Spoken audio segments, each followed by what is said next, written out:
Leave the girl. She's lost no matter what. Now that he has chosen death.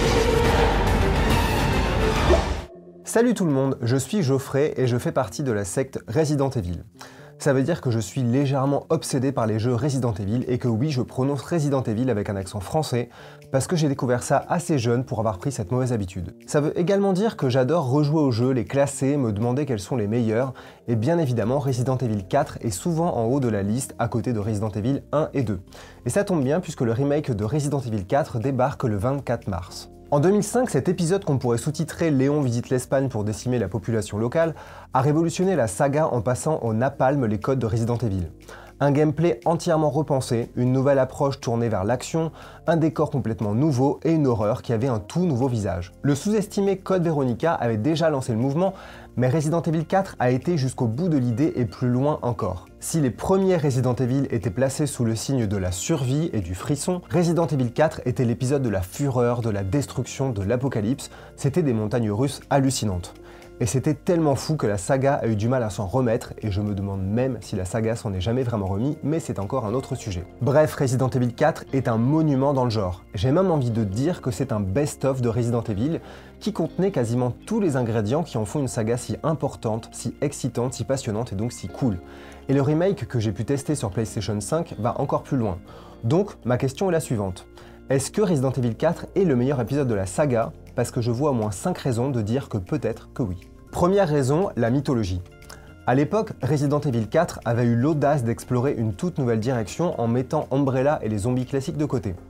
Ça semble peut-être maintenant un peu normal vu que Resident Evil 7 a fait à peu près pareil en moins radical, mais à l'époque c'était vraiment un pari. Umbrella était au centre de tous les jeux Resident Evil et Capcom commençait même à sérieusement tourner en rond. Dans Code Veronica, on découvrait la famille Ashford, fondatrice d'Umbrella, et Resident Evil 0 était carrément un préquel dans le manoir. Sachant qu'en plus Resident Evil 2 et 3 se déroulaient quasi en simultané, on peut difficilement faire mieux comme peur d'avancer.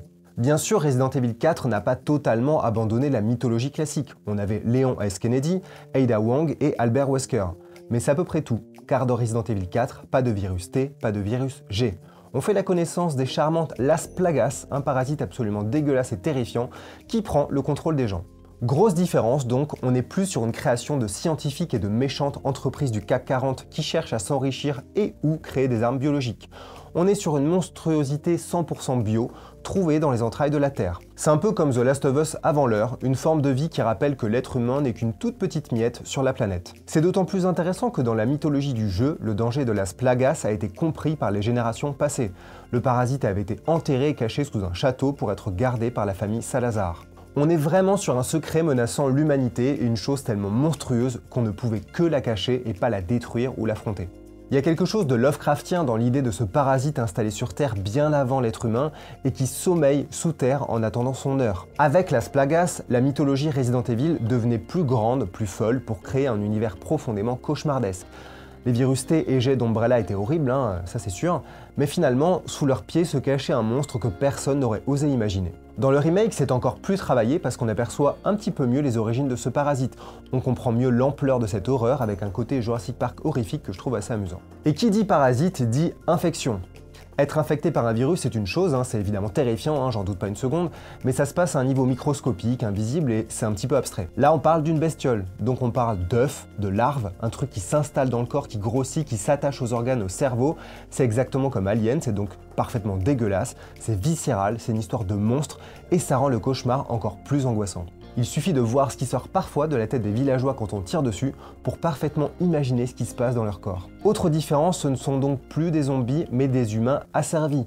On n'affronte plus des cadavres qui reprennent vie, mais des êtres vivants devenus des esclaves. Ça veut dire qu'ils continuent à vivre, à communiquer, à exister, mais au service d'une chose au-dessus d'eux.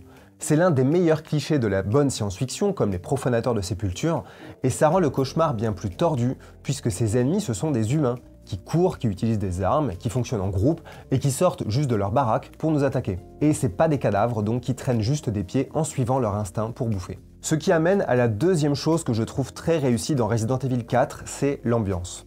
Alors c'était pas le premier épisode à quitter les États-Unis puisque Code Veronica juste avant, ça commençait à Paris, ça se déroulait dans une île paumée dans l'océan Pacifique et se terminait en Antarctique. mais ça restait globalement des décors très familiers. On avait une prison, un laboratoire, un manoir, un complexe militaire, bref la base. Resident Evil 4, c'est une toute autre histoire. On est paumé au milieu de l'Espagne, ou disons ce qu'un non-européen doit imaginer de l'Espagne. Donc on est quasiment au Moyen-Âge, sous un ciel grisâtre, avec des vieilles baraques, des églises, des vaches et un château avec des moines.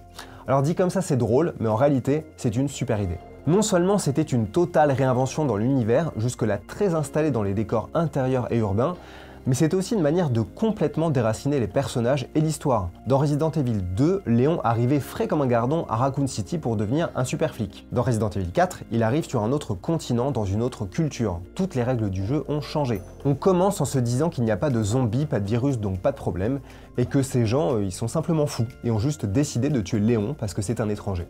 Dans la première grande scène culte du jeu, il y a une tronçonneuse, et c'est pas un hasard. On est dans le redneck movie, ce sous-genre qui joue sur le cliché des habitants du fin fond des États-Unis qui seraient complètement timbrés et dégénérés, du type Massacre à la tronçonneuse ou Délivrance. Ce sentiment d'être isolé, perdu au milieu de nulle part face à la simple folie des hommes, ça donne à Resident Evil 4 un caractère horrifique inédit et génial pour moi. On se dit que dans cet endroit, rien ni personne ne pourra nous aider. Pas de flics, pas de potes, rien, c'est le bout du monde et c'est la fin du monde. Évidemment, l'ambiance est encore plus excitante dans le remake. L'exploration est plus riche, plus étonnante, plus rythmée, avec une palette de couleurs beaucoup plus étonnante. Donc les ambiances sont vraiment variées avec un jeu sur le jour et la nuit, la lumière et l'ombre.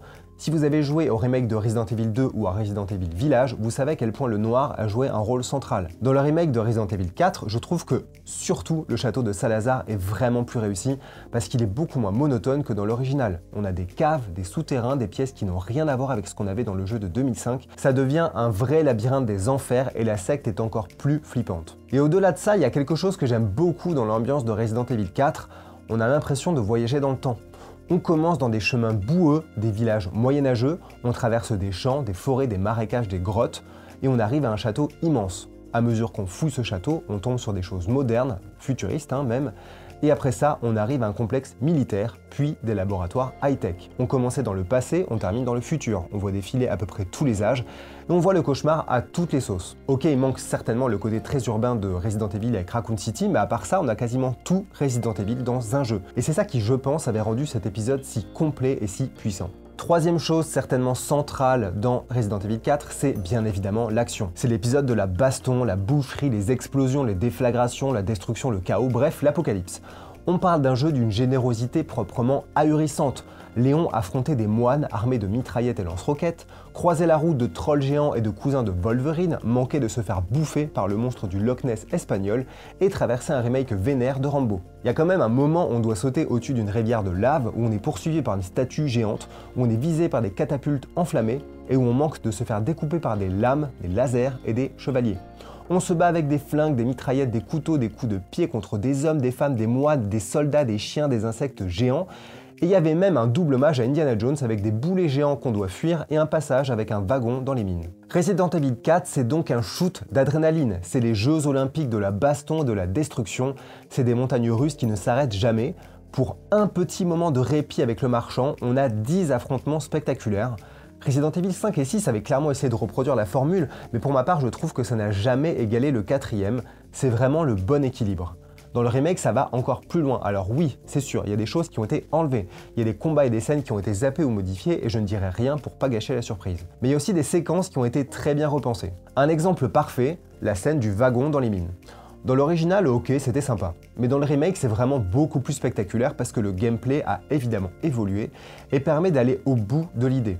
On passe donc d'une séquence amusante à une séquence complètement dingue et sensationnelle. Et ça m'a donné d'ailleurs très envie d'un remake de Tomb Raider 3 parce que oui, Lara Croft avait exploré cette idée avant Resident Evil 4, ne l'oubliez jamais. Il y a un autre truc qui a été viré dans le remake, c'est l'approche super kitsch de l'action. C'était amusant en 2005, mais ça fait un petit peu mal aux yeux aujourd'hui. Oui, je parle de ces foutus ralentis qui sont là pour me donner raison quand je dis que les films de Paul W.S. Anderson sont des adaptations assez fidèles de certains jeux Resident Evil. Je parle aussi des cascades et des pirouettes qui insistent bien sur le décolleté et les jambes d'Ada Wong et transforment Léon en Kung Fu chewing-gum. Et je parle aussi de ces foutus QTE qui pour ma part m'avaient donné envie de casser la manette à l'époque. D'ailleurs peut-être que j'ai cassé ma manette, mais ça vous le saurez jamais. Toujours est-il que le remake a repensé la manière de mettre en scène l'action, le suspense et les cascades. Ça reste encore totalement ridicule et grotesque parce que c'est indispensable à Resident Evil 4 et tant mieux, mais c'est moins kitsch et plus épique. En parlant d'épique, quatrième chose fantastique dans ce jeu pour moi, c'est les monstres.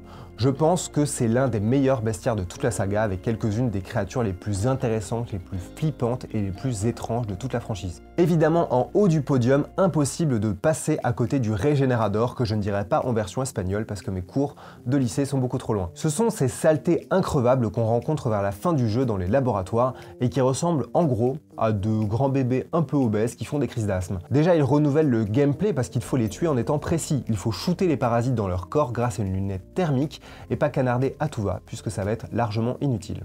Mais surtout, ils sont absolument effroyables. Leur tête et leurs membres repoussent, et pour avancer, ils peuvent faire des bonds comme des gros crapauds ou glisser sur le sol comme des serpents démoniaques. Et en plus la version Iron Maiden qui est comme un porc-épic, donc c'est un pur cauchemar, exactement ce qu'on veut dans un Resident Evil. Dans le top 3 des ennemis aussi, il y a Verdugo. Oui, c'est le garde du corps de Salazar qu'on croise là aussi dans un laboratoire. Je trouve que le design est juste génial, c'est le fruit d'une manipulation génétique entre de l'ADN d'insectes et d'humains, avec le parasite en plus pour en faire des trucs horribles de 2,50 m. Quand on les aperçoit au début, ils sont cachés sous de grandes capes, donc ils sont parfaitement mystérieux et un peu intrigants, on dirait des grands moines un petit peu trop calmes. Et quand ils se déshabillent, c'est une toute autre paire de manches. Il y a un côté cyberpunk avec la combi noire, les yeux rouges et surtout c'est des machines à tuer. Verdugo a droit à une scène d'intro comme les Hunters dans le premier Resident Evil, avec la petite vue subjective qui indique que ça va être la merde, mais c'est aussi, surtout, parce que c'est aussi rapide et impitoyable qu'un Hunter. Rien que pour ces créatures géniales, Resident Evil 4 a une place dans mon cœur de fan. J'aurais aussi pu citer les Garadors, ces espèces de Wolverine aveugles.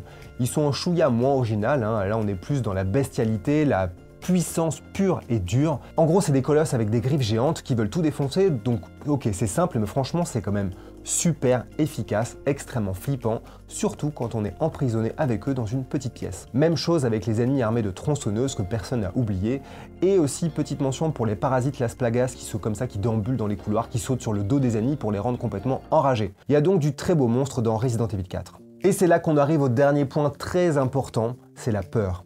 Alors on est d'accord, hein, Resident Evil 4 ça n'a jamais été l'épisode de la peur puisque c'est surtout celui de l'action qui passait au premier plan. On était loin du survival horror malin des premiers jeux, surtout les deux premiers, qui jouaient beaucoup sur le silence, la surprise et l'angoisse. À l'époque, les monstres étaient cachés dans les placards et on était sur une mécanique de tension, d'attente et d'appréhension. On comptait ses munitions et on tremblait en se disant qu'un autre clébard allait sauter par la fenêtre pour nous attaquer. Dans Resident Evil 4, les monstres arrivent en horde avec des fourches et des tronçonneuses. Ils cassent les portes et les fenêtres en courant et on vide autant de chargeurs en 1 heure que dans tout le premier Resident Evil en fait. C'est toujours de l'horreur, de la survie, mais cette fois c'est la version Michael Bay. Le remake n'a pas entièrement changé ça, bien sûr, ça reste un jeu centré sur l'action. Mais ils ont aussi remis en avant le côté peur et angoisse, et je trouve que c'est parfait parce que c'est un peu ce qui manquait à l'équilibre du jeu original, et c'est ce qui fait tant défaut à Resident Evil 5 et 6 pour moi. Pour rester sur mon monstre préféré, le Régénérador, il était déjà là pour ramener la peur dans le Resident Evil 4 original, en empêchant de juste vider ses chargeurs pour avancer, et en étant surtout caractérisé par ses souffles et sa petite musique un petit peu angoissant. Dans le remake, c'est encore plus travaillé, on est sur une pure mise en scène horrifique. Alors c'est très classique, hein, c'est une histoire de quelques plans, d'effets de lumière, une apparition au détour d'un couloir, mais on retrouve ce bon frisson de Resident Evil.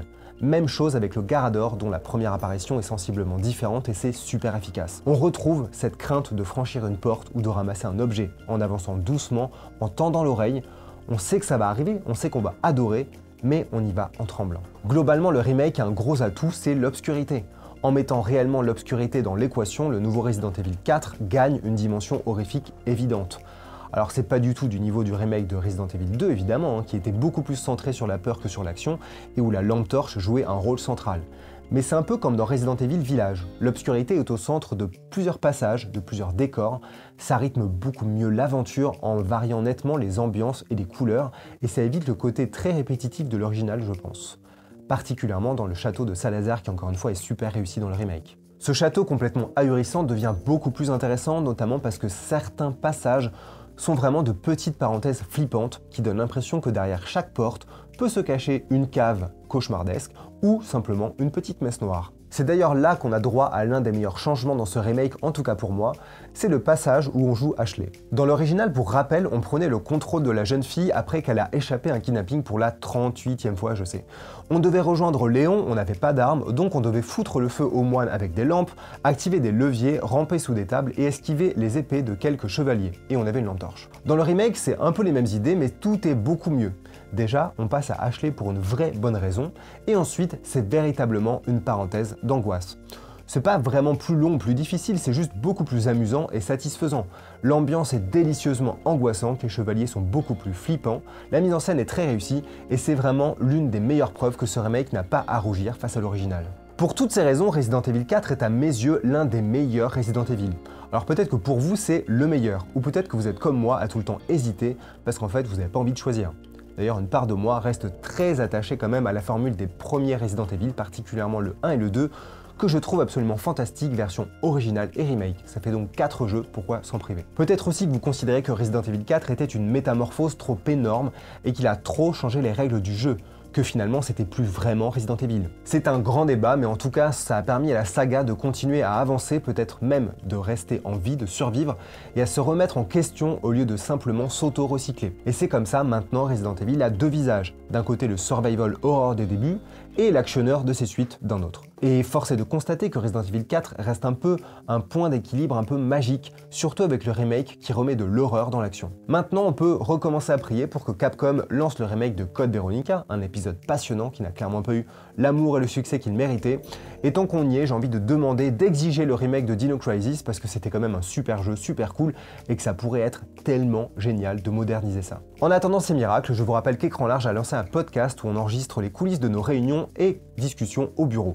Ça s'appelle la Réu d'Écran Large, on en sort 2 par mois et on a jusque-là parlé de la saga Robocop, de Sucker Punch et de Léa Seydoux, je sais ça n'a aucun sens. C'est disponible sur toutes les plateformes d'écoute et ça s'appelle la Réu d'Écran Large. Promis, je fais actuellement tout pour qu'on fasse un épisode sur Resident Evil. Merci à vous, abonnez-vous, suivez-nous, aimez-nous, insultez-nous parce que dans tous les cas ça veut dire que vous êtes là avec nous. Salut et à bientôt.